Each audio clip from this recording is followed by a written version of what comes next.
Hola, bienvenidos a mi podcast. En esta ocasión concluiré la primera temporada de Momentum Fe en Movimiento. Este podcast tiene como intención reflexionar sobre la fe, la vida y la cultura. En esta primera temporada, titulada La Navidad Oculta, he realizado una reseña sobre el libro de Tim Keller titulado La Navidad Oculta. Como lo comenté en el último episodio, he preparado un episodio extra para terminar de manera definitiva esta primera temporada. También les adelanto que a partir del próximo enero lanzaré la segunda temporada de este podcast y les comparto el título de esta temporada: Encuentros que transforman. Esperen un episodio cada semana y no olviden compartir en sus redes sociales este podcast para que cada vez lleguemos a más personas. En el primer episodio de esta temporada comencé con algunas preguntas que quedaron sin responder. La razón por la cual no fueron respondidas estas preguntas es porque el libro de Tim Keller no se centra en estos aspectos. Más bien, él quiere atender el significado verdadero de la Navidad. Sin embargo, considero importante responder estas preguntas acerca del origen de la Navidad, ya que desde un punto de vista histórico hay mucho que podemos responder. Permítanme que hablemos de tres aspectos en este episodio: del origen de la Navidad, del árbol de Navidad y del pesebre de Navidad. Y en relación a la Navidad quisiera dejarles una frase del teólogo brasileño Leonardo Boff. Todo niño quiere ser hombre. Todo hombre quiere ser rey. Todo rey quiere ser Dios. Pero solo Dios quiso ser niño. Tal vez si nos quedáramos solamente con esto, habremos ya dicho lo suficiente. Navidad significa que Dios quiso ser un humano. Pero debemos responder con certeza: ¿cuándo nació Jesús? La respuesta a esta pregunta es sencilla. No sabemos cuándo nació Jesús. Existen algunas pistas que nos dejan ver que Jesús en realidad no nació el 25 de diciembre. Uno de los argumentos para esto es que Lucas escribe que los pastores fueron a conocer al niño Jesús y cuando ellos estaban cuidando sus rebaños a la intemperie, es el momento en que los ángeles se les aparecen y les dan las buenas nuevas para ellos.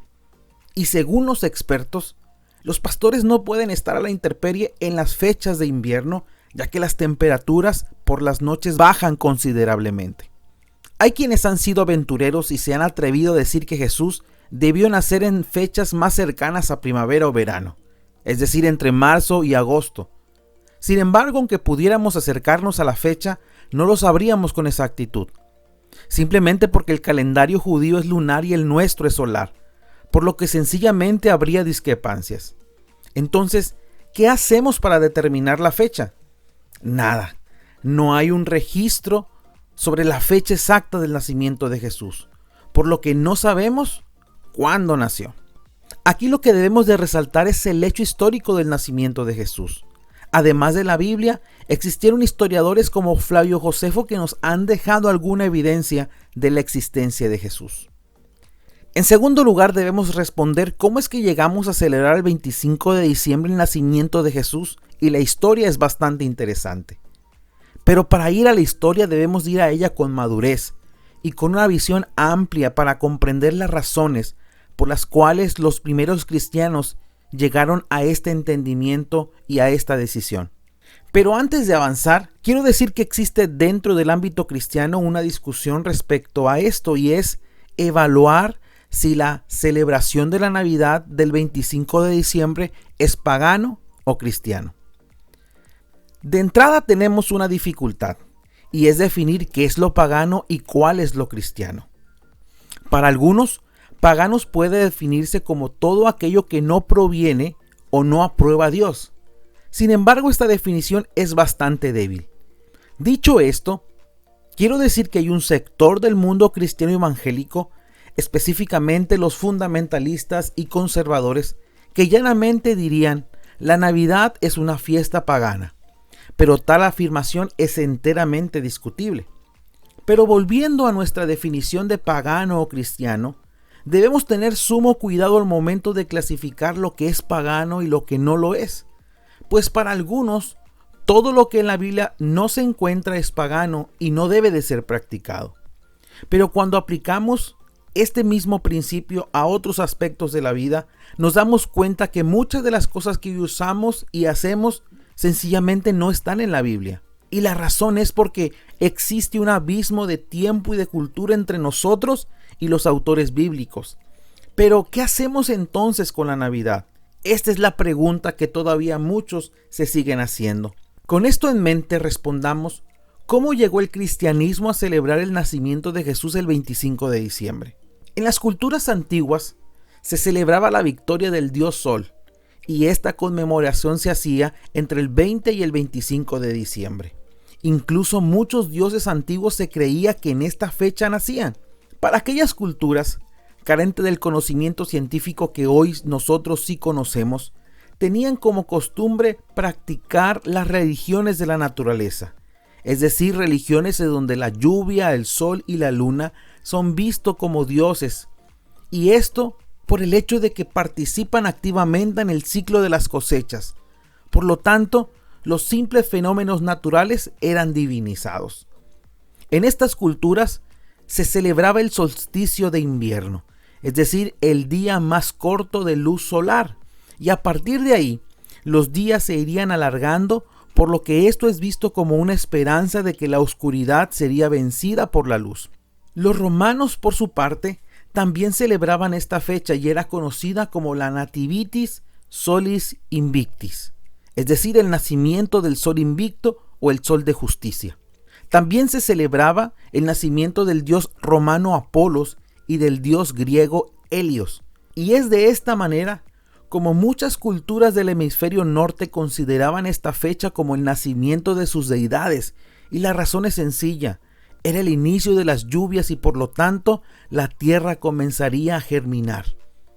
Lo que los primeros cristianos hicieron es que ellos redimieron una fiesta pagana, la cristianizaron y le dieron un nuevo significado, aclarando que el verdadero sol de justicia y el sol invicto que venció a las tinieblas no era ni Apolos, ni Helios, ni ningún otro dios, sino que era Jesús mismo.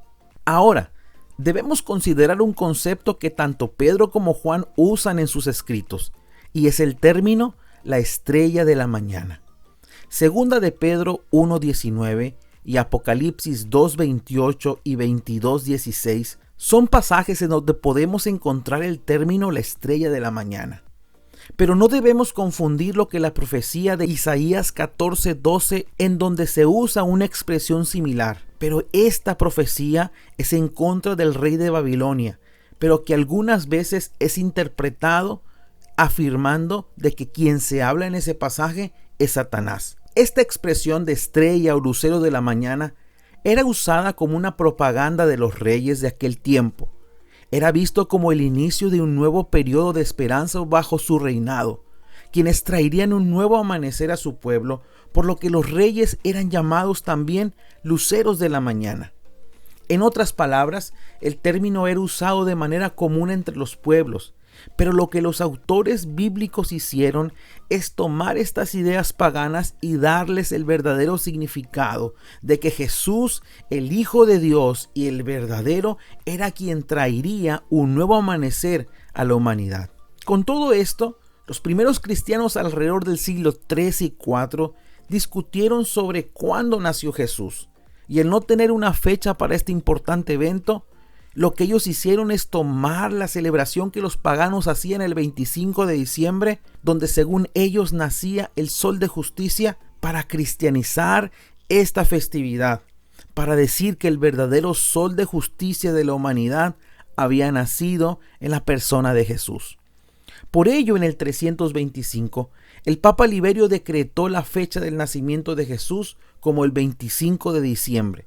Y a partir de ese momento, la celebración se mantiene en esa misma fecha. Pero ahora pasemos a hablar de otro elemento importante en estas fiestas de Navidad. Me refiero al árbol de Navidad.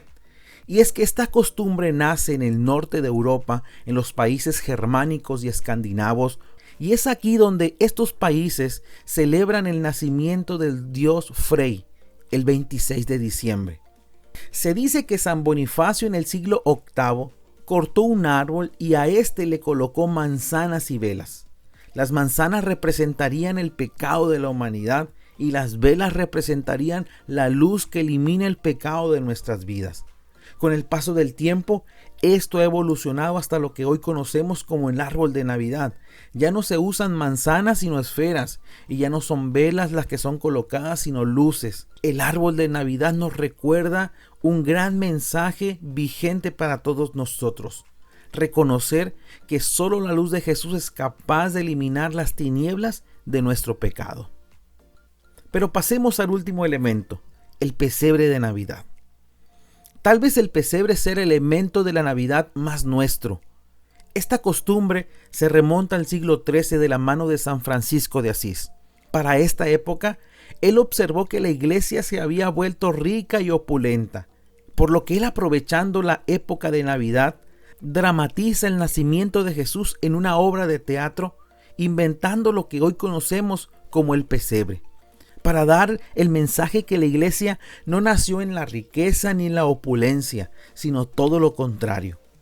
Más tarde se realizarían figuras de barro y cerámica que adornan las casas en esta época decembrina hasta lo que hoy conocemos como el pesebre de Navidad.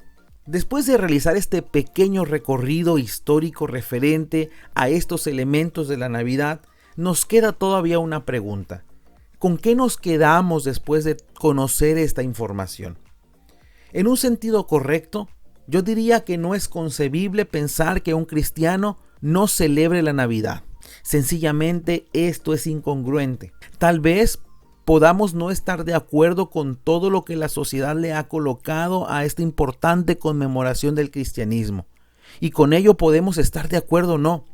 Pero de allí a censurar y boicotear la Navidad y tacharla como pagana, eso sencillamente está fuera de contexto. En todo caso, podemos recurrir a la libertad cristiana que Pablo aconseja, quien con toda libertad toma estos días para reflexionar en nuestra miseria lejos de Dios y la esperanza que representa Jesús para la humanidad. Es sencillamente algo correcto y habría que celebrarlo. Quien con el uso de su libertad cristiana no lo quiere hacer por asunto de conciencia, también es adecuado, pero jamás juzgar a quien lo hace o a quien no lo hace. Tal vez sea momento de decirle al mundo que Navidad no se trata del centro comercial ni las compras desenfrenadas. Se trata de transmitir el correcto sentido de la Navidad. Jesús nació y hay esperanza para la humanidad. Deseo que estas fechas sean oportunas para crear momentos significativos para tus amigos y familiares. Ser agradecidos con Dios por el regalo que nos ha dado, la salvación de nuestras vidas. No me queda más que desearles una muy feliz Navidad y un mejor Año Nuevo. Hasta la próxima.